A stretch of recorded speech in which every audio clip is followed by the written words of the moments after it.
having shown you the basics of Tom's, I want to show you how I used it for my base here. So I have in each of these corners a section like this, which is a bunch of barrels. And I've got a line of barrels going down to connect them up. And then I've used filtered connectors, which I've put different things in the different filters. As I get different types of things, I'm putting them in here. Basically, what I'm doing is like this hall would be my stone hall, right? And so all of my stone type stuff, stone, dirt, terracotta, I got a lot of room left here still. Gravel, sand, all that kind of stuff gets a filter here. And so everything that I stick into the system will come to this corner here. And then as I need more space, you can just add more barrels here. And they're connected. One word of warning. You see how I've got a block space between this filter and this filter? Do not hook these up back to back. My server would crash as soon as I hooked them up back to back, and for some reason you had to like look at the filter, but as soon as you did that, boom, crash. And so I had to actually use NBT editor to move my player away, and then use some fill air commands to get rid of these, and then redo them because it was just crashing me out. That's just a word of warning. But anyways, so this would be your wood or your stone hall. On the other side, I'd have a stone hall or wood hall. All of my wooden plants and stuff will come over here into this one. Over here, I have like crafted stuff like fences and doors and walls and stairs and slabs and all that kind of stuff will go over there. And then I have a special one here on this side, which is a dump hall. And this is, as you can see, I just stacked up jungle barrels in here, and I've got a single connector up there, and it's not filtered. And so the idea is that if it doesn't go into one of these filters, it'll go in here. One thing though, there's a bug in this version of the mod that I've run into, and that is that after you reboot the server, or after you restart your game, if you're playing single player, sometimes the filters stop becoming the priority to the thing. So if I was to dump this, all this naga stone I've got, and this jungle planks, and these mushroom planks in here, right now it should be okay, because I've already fixed it this time around. And so if we look through here, we won't find any of that stuff in here, the planks and all that. The only thing that's in here is stuff that should belong in here. But after a reboot of the server, when I go to dump stuff, a lot of times it ends up over here on this side. Left a soapstone brick there. The fix for that, unfortunately, the only thing I've been able to find is to break the connector on that one on your dump and then put it back. So I'm gonna have to remember to do this at the beginning of every time I log in, because my server auto reboots at night. So you just break this cable connector here. Let me see how that works. I've got, I think I mentioned in the other thing, the inventory proxy. I was thinking that was what was making it work where it wasn't working before, but it's not that. It's the fact that I broke this. I don't even think you need the inventory proxy at all, but it was the fact that I broke this and put it back in. That's why it started working. Some reason this will take priority over the filtered ones every time until you break it and place it back in. Then the system, it must be like the order you place them in or something, and because if you place him last, then the system will now see the filtered as the first priority, and then that'll be your last priority, so things will go where they're supposed to go.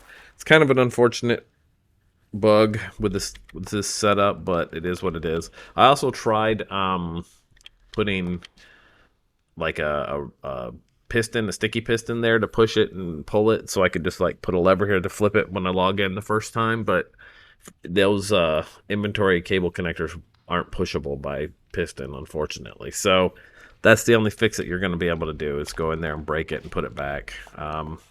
It is unfortunate, but that's okay. I'll just try to remember to do that.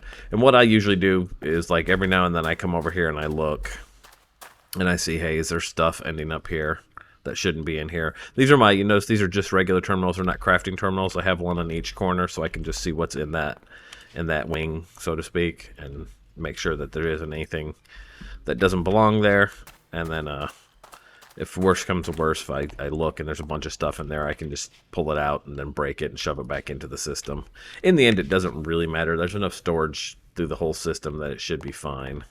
But just something I wanted to point out.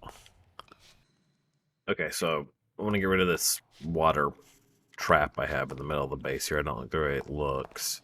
And as part of that, I want to build a little kitchenette over there.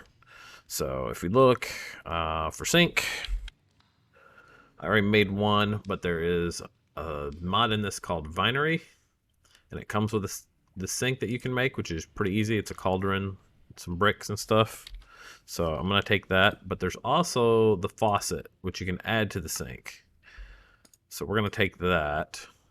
If you look at Vinery itself, you have a bunch of stuff here, like there's a wood-fired stove. We'll make one of those. It's a campfire and some dark oak and stuff. That's fine. I don't know why it changed. Vinery. That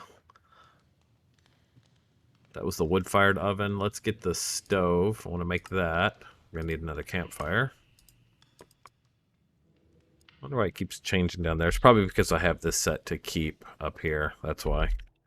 Let's just get rid of that, and then it should stay Vinery because it keeps trying to put sink back in there. From there, we're doing the stove, right? Yep. Okay. So we've got a stove, and then they've got a bunch of cabinets and things like that that you can add as well.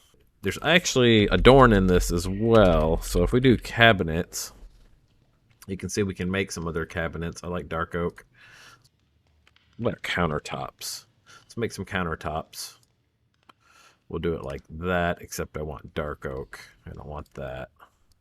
So if you trade that out, bam. So there's some countertops. All right, so there's some cupboards. There's some counters. We have our stove. We have our sink. Let's get our pump out, because I pulled that up, and I'm going to show you a method. There's a couple methods for handling your water. This is a method my friend Annabelle uses, which is okay, but I'm finding that this is quicker for filling the larger leather flasks, but that's okay because we're going for decoration over here. I'll show you what I mean though. So let's start with putting down a counter here like that. All right. And then we'll put our sink next to it like that. And then we're going to slap on a faucet like that. And then let's do, I don't know, cupboards. And then we'll put our stove and our oven down. The stove like that. And the oven we'll do on top like that. Does that make sense? I don't think that makes sense, does it? I don't think that makes sense. We want these side by side, don't we? Like that. And I think this is for a chimney, so we'll have to add that. There's like a chimney thing you can put in it. And then we can do some more counter. Maybe a little more cabinet. Wait, those are counters. Let's do cabinet. And then we can spin this around if we want right here. And do counter, cabinet. Maybe a counter over here. So we got a little bit of a kitchenette. Maybe we'll add another counter to that. You can store stuff in these if you want, but it's mostly just there for look, really. And so that, if you click that, you get water. But that's just a regular bucket of water. I know it looks bright, and you can't fill this through it, unfortunately. So you have to use a bucket on it. But if you take your copper cauldron, right, and you want copper, and the reason you want copper is because you want it to, copper's the only thing that'll keep it pure. If you use a regular cauldron and you put pure water in it, it turns back into dirty water. And we'll put our pump right there. If we do the bucket like this, and we stick that there, then you can take this out and you can put that in there, and that should stay pure water, right? So now if we fill this from that, look, it's filled water. It's weird though, it doesn't fill it all the way. So that's the one issue I have with it, is even with that one that I stuck back in there somehow, I ended up with just 3, right?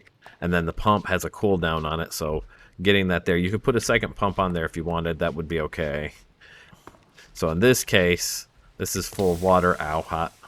You can fill this, and you can get 4 out of 5 out of it versus 3 out of 5. So, you know, take it for what it's worth. That looks cool. The way Anna's done this over here looks nicer to me. So I kind of like that. Okay, let's talk again about how to deal with temperature. So we've seen the heating stones for the cold. These guys here. And you put regular stone on the stone cutter and you get that guy. And then you throw him in a fire and he heats up. And then when you have him in your inventory, you drain the durability on it to stay warm. You have the same thing with the ice pack. We've talked about that. Right? I think it's that way. And that uses ice, leather, and iron ingots. Same deal. You charge it down, or you put it on you got to basically have it in your hand. You can put it in your offhand. It'll work in your offhand as well. So as long as it's in your hand, you're draining it, and it'll make you warm. They burn up quick, though. So I recommend, like I have in my bag here, that you put unbreaking, the best unbreaking you can get, and mending on them. And then that way you can repair them with XP as well. So that's the thing. It works pretty well, but even with the unbreaking and the mending, they will burn down quick, especially if you're in the Nether and you're trying to stay alive with the ice pack in the Nether. So the next thing that I found were potions, obviously. So you could do overheating protection, and you have these potions here: overheating resist and overheating resist with 8 minutes. That one's 3, that one's 8. The thing is, though, you can make out of these, if you look, you can make what's called a potion charm. So these potion charms are basically taking 3 of the same potion and throwing some blaze powder around them, and then you can put that in your trinket slot, and it will slowly use up the potions. So if you've never done potions in Minecraft, it's pretty much, you come into your brewing stations, and I've got 3 of them here, and you're going to put water bottles in here. And then all potions start with some kind of base potion or another.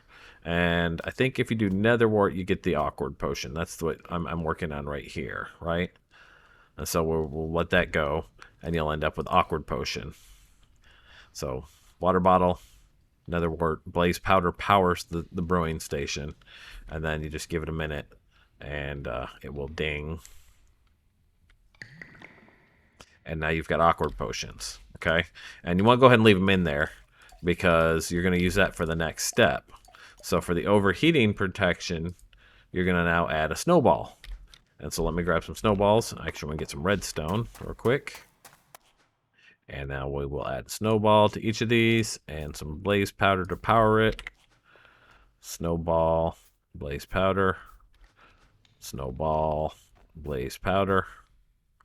Do the magic of editing, end up with your 3-minute potion of overheating resist. And then for just the measly single piece of redstone dust on top of that, boom. And now they're 8-minute potion of heat resist. And so you can just drink these straight up, and then you'll have overheat resist for 8 minutes. Or you can come in here, like I was saying, and you can put 3 of them in here and surround them with blaze powder. And bam, now you have a charm of cooling that will basically trigger an 8-minute potion of cooling every couple of seconds. And it lasts a lot longer than just the straight potions. Plus, think of it like it's 3 in a row that it can handle. But not just that. Again, you can, and you'll see I already have it here, you can add unbreaking and mending to these as well, which means they last a whole lot longer, and they heal with experience, so they last a lot longer. And so that's a really good way to go into the Nether, and that's a really good way to survive the winter if you make the warming version of it. Even in the Nether, though, you still have a problem, and that would be that you're going to stay hot, even with that cooling. You can use the ice pack as well to help. But again, this will wear down in time, even with this and this, you're going to wear down, but really not too badly. The problem is hydration in the Nether. You're going to be hot and you're going to be hydrated. So there is a trick that you can do. And because you can't take water into the Nether with you, there's another thing you can make. This is weird. If you look up Bater, B-A-T-E-R, or Botter Wucket, this guy here, the Botter Wucket, if you make one of these, which is just 3 water buckets, bam, now you have this, and this is infinite water. This thing pours out water forever. And so you take this with you into the Nether. You're going to take your heating, your cooling, actually, you want the cooling one, and you have to actually shift right click to activate that, and then you can put that here in your charm slot. And you're going to take with you as well the cauldron. In the Nether we are. Take a regular cauldron with you. You're wandering around looking for things, you're exploring, you're doing whatever you're doing in the Nether, and you start to get thirsty and you start to run out. You can just slap a cauldron down and you can use the Bater Wucket to fill it, and then you can fill your... Let's drink that down real quick.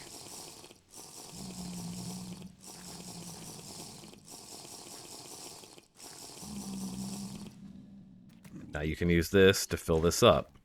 It's dirty water, sure, but since it's infinite, it doesn't matter, right? Because you just drink as much of it as you need to keep yourself going. And then when you're done, you just pick up your cauldron and you move on. So that is how you can handle heat and how you can handle hydration when wandering through the Nether.